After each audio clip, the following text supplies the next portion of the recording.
오늘 이사야 52장 1절에서 6절 말씀을 가지고 거룩한 내 백성은 내 이름을 알리라 라는 제목을 가지고 함께 은혜를 나누고자 합니다.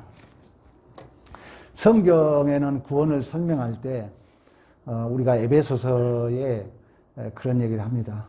우리가 불순종의 자녀에서 국률이 풍성하신 하나님이 우리를 사랑하신 그 큰 사랑으로 인하여 허물로 죽은 우리를 그리스도와 함께 살리셨고, 이는 그리스도 예수 안에서 우리에게 자비하심으로써 그 은혜의 지극히 풍성함을 여러 세대에 나타내게 하려 하심이라 그래요.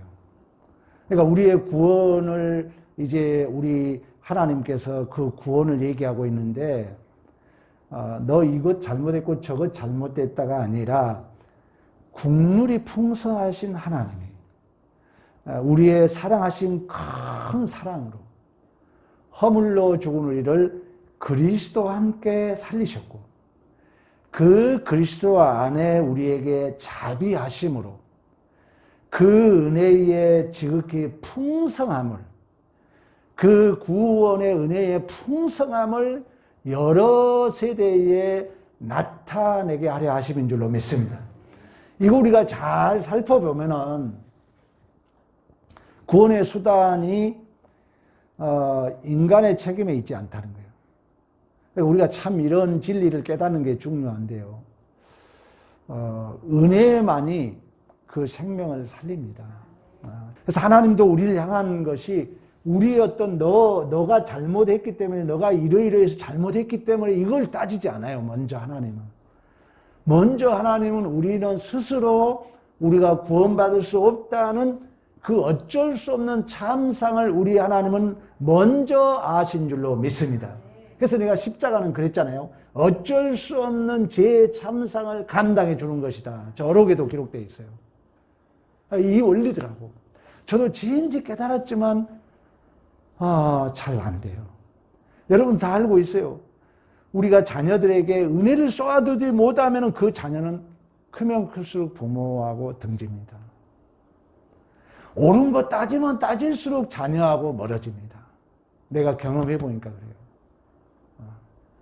그러니까 덮어놓고 은혜를 부어줘야 돼요. 무조건적인 사랑과 은혜만이 그 생명을 살린 줄로 믿습니다. 그래서 우리 주님도 이 바벨론 포로에 잡혀간 그 이스라엘 백성들을 향하여, 야, 소는 그 인자는 알고 나귀는 그 주인의 구유를 알건만은 이스라엘 백성들을 알지 못하고 깨닫지 못하는 도다. 그러니까 어쩔 수 없는 참상을 얘기하면서 너희들이 어쩔 수 없이 소돔과 고모라처럼 멸망할 수밖에 없지만, 그러나 오라 우리가 서로 변론하자 그래요. 왜냐하면 그들은 스스로 물에 빠져서 구원할 방법이 없기 때문에, 하나님은 그 어쩔 수 없는 죄의 참상을 알기 때문에 하나님이 먼저 구원의 손을 뻗쳐 주신 줄로 믿습니다. 이게 우리의 구원이라는 거예요. 우리의 구원이에요. 그래서 신앙생활도 가장 중요한 게 나의 책임을 근거할 것인가. 이 책임에는 내 노력과 내 열심도 중요해요. 그러나 더 중요한 건 우리가 항상 하나님의 은혜에 근거해야 될 줄로 믿습니다. 내가 근거가 되면 내 마음대로 할 수 있어요. 내 노력과 나를 근거한 신앙생활이 되면 80점 이래놓고 100점이겠지 하고 두루뭉실 할 수 있어요. 그러나 하나님을 근거한다면, 그 하나님이 죽은 나를 살리시고 이 하나님의 은혜, 하나님의 사랑, 그 하나님의 하나님되심에 우리의 신앙이 근거된다면 우리는 결코 하나님 앞에 함부로 할 수 없다는 것입니다. 그래서 참 이런 이제 갈등이 있어요. 책임도 중요하죠. 그러나 더 큰 중요한 것은 하나님께서 우리를 죽을 수밖에 없는 우리 죄인들을 그 하나님의 풍성하시고 지극히 큰 사랑과 자비와 은혜로 나야 죽을 영혼을 살렸을 뿐만 아니라 없음의 존재를 있음의 존재로 만드신 줄로 믿습니다. 이게 우리가 믿어진다면은 하나님 앞에 진실된 충성과 헌신과 봉사와 우리가 진정한 우리가 거룩함을 유지할 수 있는 것입니다. 성경에는 구원을 잘 설명해 주는 하나의 그림들이 많아요. 사건들이. 요한복음 8장에 보면 이제 현장에서 가늠하다 잡힌 여인을 잡아와요. 유대법은 돌로 쳐 죽이는 거예요. 잘못한 것은 엄하게, 율법은 유대에는 이제 무조건 돌로 쳐 죽였죠. 근데 우리 주님이 뭐라면 죄 없는 자가 먼저 돌로 치라고 해요. 그 말은 뭐예요? 우리 모두가 죄인이라는 거예요. 그러면서 우리 주님이 뭐라냐면 나도 너에게 정죄하지 않는다 그래요. 그러니까 이 구원의 그림은 우리의 어쩔 수 없는 죄의 참상을 하나님이 아는 자로서 그 하나님에 대한 은혜와 긍휼과 자비를 보여주고 있죠. 그걸 근거해서 그 다음에 다시는 죄를 짓지 말라 그러는 것입니다. 우리의 신앙의 근거가 이렇다는 것입니다. 그런 의미에서 우리는 이처럼 신앙생활이라는 것은 그 하나님의 어떠하심을 알아야, 즉 그 하나님의 은혜와 사랑과 자비와 긍휼이 이유와 조건이 되었을 때만이 우리의 신앙생활이 정직하고 진실하고 진정한 헌신과 충성과 순종을 할 수 있는 줄로 믿습니다. 그래서 오늘 본문에도 1절에 그럽니다. 시온이여 거룩한 예루살렘 성이여 깰지어다. 내 목의 줄을 스스로 풀지어다. 이 깰지어다라는 것은 포로 상태에서 포로 상태의 나약함에서 벗어나 힘과 소망을 가지라는 거예요. 그래서 우리가 긍정적으로 이렇게 주는 거예요, 그에게. 특히 이제 이 기독교인들은, 믿는 자들은 모든 역사를 성령이 이끌어 가기 때문에 성령 하나님은 죄하고는 일을 할 수 없잖아요. 그리고 성경은 율법으로는 구원을 받을 수 없다 그러잖아요. 그러니까 우리가 옳고 그름 따지면 이거는 죄를 드러낼 뿐이지 절대 그거는 구원 못 시킨다는 거예요. 그러나 은혜를 쏘아 부어주면, 사랑을 쏘아 부어주면 이 사랑은 하나님의 능력이기 때문에 그 성령이 주도적인 역사를 통하여 모든 것이 협력하여 선을 이루도록 성령 하나님께서 주도적으로 원동력이 되어져서 이를 이끌어 가신 줄로 믿습니다. 그래서 우리가 훈련해야 돼요. 이것도 마찬가지예요. 자꾸 성령 하나님을 제가 그런 얘기 했잖아요. 주문처럼 신적 확정, 신적 보증, 실제적이고 대표적이고 주도적으로 원동력이 되어신 성령 하나님을 자꾸 인정하고 시인하고 내 마음에 초대하여서 내 언어 생활이 부드럽도록. 그래서 나는 우리 젊은이들은 기회가 있으니까 꼭 이런 큰 마음을 가지고 젊었을 때부터 따뜻한 마음, 사랑을 베풀고 용서해주고 사랑보다 더 큰 능력은 없는 줄로 믿습니다. 오늘 우리 하나님이 그 얘기하는 거예요. 너 잘했다 못했다 따지지 않아요. 깰지어다 내 힘을 입을지어다. 그들의 잘못을 묻지 않고 비참한 포로 생활, 낙담, 절망에서 벗어나 하나님을 의지함으로 담대해라. 먼저 회복과 구원을 먼저 선포한 줄로 믿습니다.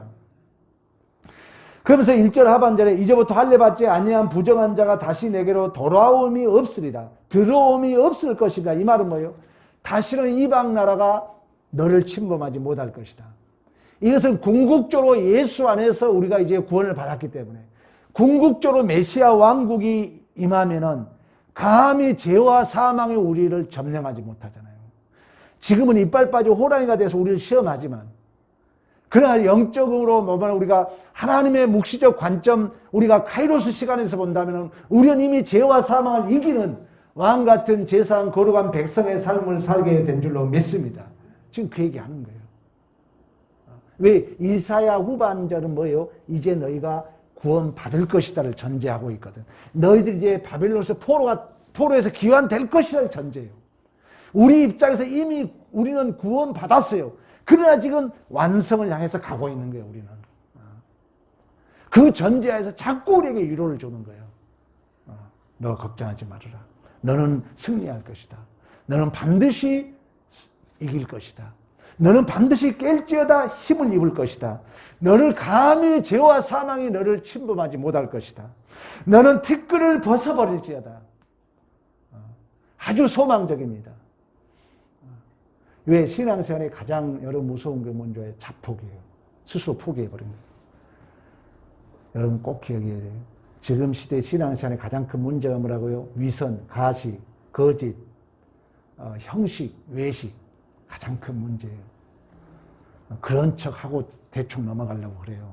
지금 신약시대의 우리의 문제예요.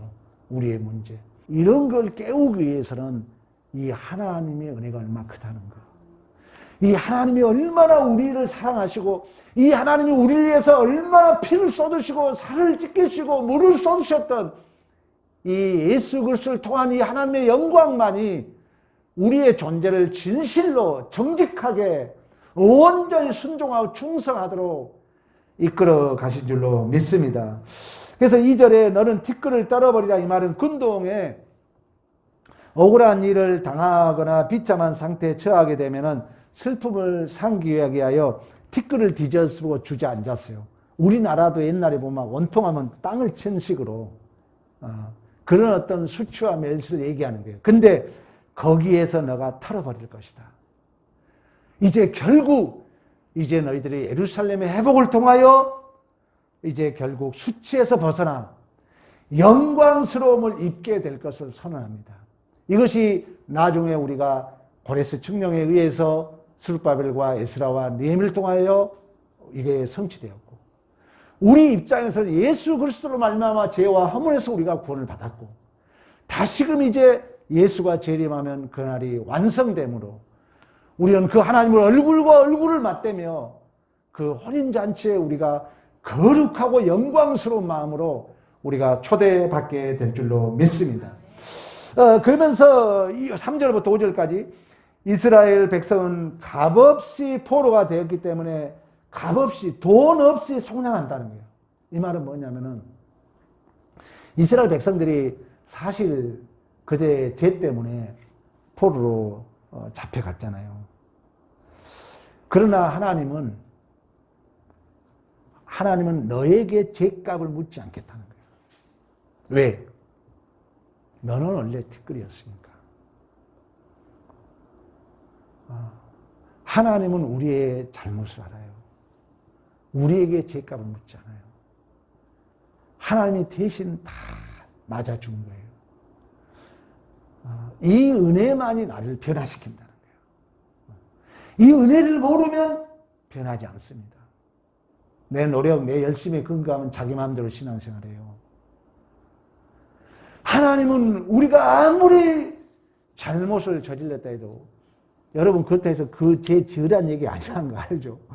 하나님의 하나님 되심을 얘기하는 거예요. 아무리 여러분 부모 자식이 잘못해도 저도 옛날에 어린 시절에 그 친구들 따라다니면서 잘못했어요. 그러면 남의 사람이 그 젊은 아버지가 나를 쫓겨오잖아요. 그럼 우리 아버지는 짝대기 들고 그 나를 막아줬던 기억이 있어요. 또 우리 동네 우리 형하고 그 동네 형하고 싸운 거예요. 물론 이제 누구의 잘잘못이 있죠. 그러나 우리 아버지가 짝대기 들고 그 싸움을 말리러 와가지고 우리 형을 때린 게 아니라 그 상대를 때리더라고요. 부모 마음이죠. 하나님의 마음이라는 거예요. 여러분 이 하나님의 마음을 이 하나님의 은혜를 아는 자만이 올바른 신앙생활 할 수 있다는 거예요. 이 하나님을 근거했을 때만 우리는 바른 신앙생활 할 수 있다는 거예요. 지금 이사야가 강조한 내용입니다. 그래서 오늘 여러분 우리의 그 어쩔 수 없는 죄의 참사를 알기 때문에 우리에게 죄값을 묻지 않겠다는 거예요. 또 4절에 애굽으로 아수르로 5절에 내 백성이 까닭없이 잡혀가고 이처럼 그들이 엄밀히 말하면 이스라엘 백성들이 죄 때문에 그러한 잡혀가고 또 그들이 이방 나라로 잡혀가서 온갖 억압과 핍박을 당하고 여호와의 이름이 온갖 모욕을 당했잖아요. 그러나 하나님은 이스라엘 백성들을 바벨론 포로 생활에서 자유를 주심으로 결국 그 하나님의 이름을 알게 될 줄로 믿습니다. 하나님의 이름이라는 것은 모든 것을 포함하고 있어요. 황성옥 하면은 모든 것이 포함되어 있는 것처럼 오늘 거룩한 내 백성은 내 이름을 안다는 것은 그 하나님의 그 모든 것이 이름 안에 포함되어 있는 거예요. 그래서 우리가 예수 그리스도 이름으로 기도하나이다 이렇게 얘기하는 거예요. 그런 의미에서 그들이 내 이름을 알리라. 내 백성은 내 이름을 알리라. 그날에 그들이 이 말을 하는 자가 나인 줄 알리라. 그러니까 이스라엘 백성들이 하나님의 이름을 알게 된다는 것은 하나님께서 그들을 바벨론 포로에서 자유를 주심으로 진정 하나님만이 참 신이시고 하나님만이 참된 구원자이시고 역사의 주인 되심을 알게 된 줄로 믿습니다. 여러분, 우리의 신앙생활도 마찬가지죠. 여러분, 신앙생활을 바르게 하면 할수록 하나님밖에 답이 없다는 게 항복 안 됩니까? 저는 그게 돼요. 여러분도 다 그러리라 믿어요. 신앙생활이 믿음이 좋아지면 좋아질수록 하나님이 아니면 안 된다는 것이 항복되잖아요. 교회도 마찬가지고 내 존재도 마찬가지고 우리의 자녀 문제도 마찬가지예요. 여러분 혹시 다른 의의가 있으세요? 하나님 말고도 내가 노력하면 된다고 혹시 믿고 계세요? 저는 그게 안 돼요. 하나님만이. 우리가 인생을 어려운 일을 당해보면 당해볼수록 하나님만이 답이 있다는 거예요. 그걸 지금 얘기하는 거예요. 그래서 그들이 하나님의 이름을 알리라. 이러한 구원을 보여주고 있는 그림이 사건이 성경은 자주 등장해요. 예를 들면은 누가복음 15장에 가면은 두 아들이 있었어요. 자, 두 아들이 있었는데 큰 아들은 아버지 밑에서 착실하게 살아요. 큰 아들은 아버지에게 잘못한 게 없어요. 잘못한 게 없다면 여러분 잘 이해해봐요. 은혜를 크게 경험했다는 거예요? 못했다는 거예요? 못했다는 거예요. 그래서 오 펠렉스 쿨파, 오 거룩한 죄여, 이렇게 어거스틴이 고백했다는 거예요. 여러분 잘 이해하세요. 제 지으란 얘기 아닙니다. 그래서 하나님은 그런 의미에서 유일하게 우리의 죄를 늑탈하는 방법이 하나님은 죄를 허용할 때도 있어요. 내가 한 번도 잘못이 없다 한 사람은 하나님의 은혜를 작게 여기기 때문에 그래서 윤리도덕으로 바를수록 어떻게 보면 하나님의 은혜가 적을 수 있어요. 그렇다 해서 여러분 오해는 하지 마세요. 물론 그게 우리가 이 하나님 왜 이 얘기를 하냐면 우리는 여전히 어디서 구원한 거예요? 죄에서 구원했기 때문에. 그것이 모든 게 하나님의 은혜이기 때문에. 어쨌든 신학의 어떤 흐름이 그렇다는 거예요. 왜냐하면 우리는 여전히 죄에서 구원했기 때문에. 그리고 나를 근거할 수 없기 때문에 자꾸 하나님은 허용의 섭리 안에서 우리의 죄를 폭로시키고 꼭 죄라는 게 형태로만 그런 게 아니라 우리 마음속에 수없는 잘못이 있잖아요. 나의 허물이 드러나잖아요. 있잖아요. 이런 것들을 하나님은 자꾸 자각하게 해서 내가 스스로 낮아지게 하고 아 그래요. 나는 하나님의 은혜가 필요합니다를 항복시켜 간다는 게 하나님의 섭리가. 자 이걸 바로 알면은 내가 좀 실수했을 때 우리는 위로받을 수 있는 거죠. 또 내 가까운 내 남편, 내 아내, 내 자녀가 실수했을 때 우리는 위로자로 설 수 있는 거죠. 왜? 하나님이 지금 역사에 가고 있기 때문에. 하나님이 더 큰 은혜를 경험하도록 하기 때문에. 그래서 이 탕자의 큰아들은 그런 이제 삶을 사는 거예요. 쉽게 말하면 그려주고 있는 게. 그래서 이제 이 둘째 아들이 이제 아버지 분깃을 가지고 화란방탕했네. 그러니까 이제 이 둘째 아들이 방탕하고 이제 돌아와요. 돌아오니까 아버지는 그 아들이잖아요. 막 뛰어가서 살진 송아지를 잡아서 잔치를 베풀고 신발을 신겨주고 좋은 옷을 입혀주잖아요. 이제 그 모습을 큰아들이 본 거예요. 이제 큰아들이 뭐라냐면, 아버지,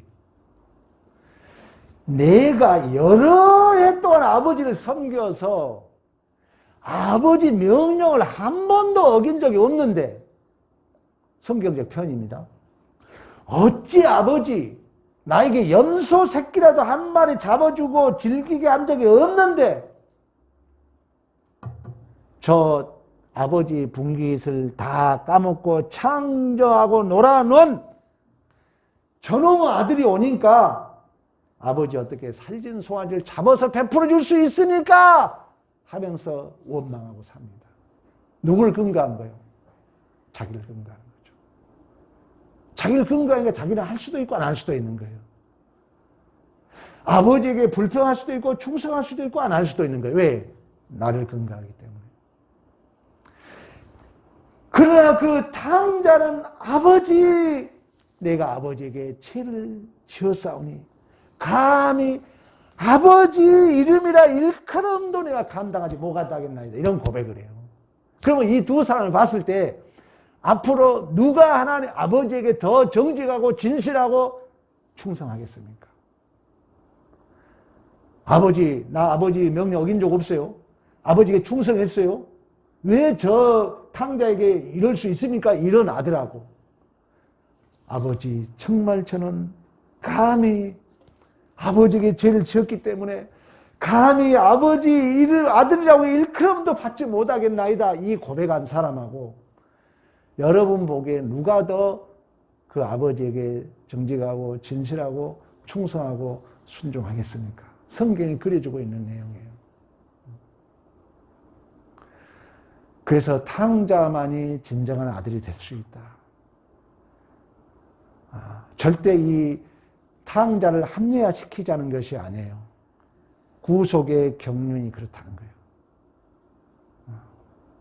또 오늘 본문에서 얘기하고자 하는 것은 이처럼 이 하나님의 한량없는 은혜예요. 값없이 주신 은혜.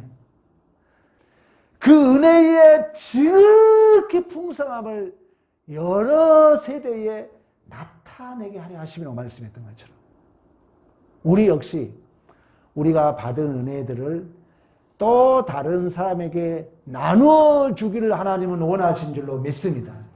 하나님은 이러한 하나님 성품에 합했을 때 성령이 역사한 줄로 믿습니다. 그래서 성령을 의지해서 우리가 이러한 마음을 갖게 되면 성령이 우리의 머리털까지 세심하되시며 그 성령이 우리의 작은 신음에도 응답하신 줄로 믿습니다.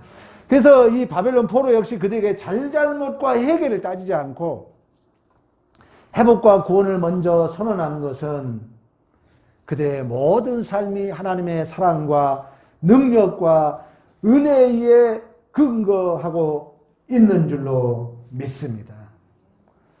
이 말은 뭐냐면 이제 하나님을 떠나서는 우리가 하나님을 떠나서는 우리의 필요를 만들 수 없잖아요. 하나님을 떠나면은 우리의 필요를 채울 수 없고 만들 수 없기 때문에 거기에는 이제 없으면 뭐합니까? 불평하는 거예요. 없으면 남의 것을 빼앗는 거예요. 그걸 지옥, 그걸 죄라고 그러는 것입니다. 하나님이 채워지지 않는 모든 삶의 정황을 그래서 죄라고 그러는 거예요. 죄가 뭐예요? 하마르티아, 하나님과 벗어났다는 거예요. 하나님을 근거하지는 다 죄라는 거예요. 그래서 요한복음 15장은 나는 포도나무에 너희는 가지니 너희가 내 안에 내가 너희 안에 있으면 절로 과실을 맺이지만 나를 떠나서는 아무것도 알 수 없다는 것은 하나님을 떠나면 인간이 진정한 우리의 필요를 공급받을 수 없기 때문에 결핍, 부족함, 여기에는 원망이 나오죠. 그리고 남의 것을 빼앗아 와야죠. 그리고 여기는 참다운 만족이 없기 때문에 혼돈과 무질서와 결핍과 죄고 사망이고 그걸 성경은 지옥 또 그런 모든 삶을 죄라고 하는 것입니다. 그래서 하나님은 우리의 삶을 통하여 그 하나님의 하나님 되심을 우리 안에 채워가기를 원하신 줄로 믿습니다. 근데 이 하나님의 채워지심은 1+1은 2다 이렇게 채워지지 않는다는 거예요. 그래서 하나님이 광야가 있고 또 바벨론 포로가 있고 여러분의 삶에 지주고 볶는 삶이 있는 것입니다. 여러분의 삶도 어떤 지금 형편이 각자의 삶은 다양하고 불편함이 있고 이해되지 않는 삶이 있다 할지만 그 삶의 정황을 통하여 하나님은 무엇보다도 하나님 자신을 여러분들에게 채워가기를 원하신 줄로 믿습니다. 그 하나님 자신을 채운다는 것은 하나님이 모든 삶의 이유가 된다는 것입니다. 그래서 우리가 하나님에게 묻고 하나님 앞에 기도하고 하나님의 말씀을 통해서 하나님과 만나는 이러한 삶의 풍성함을 누리는 우리 모두의 삶이 되시기를 간절히 축원합니다.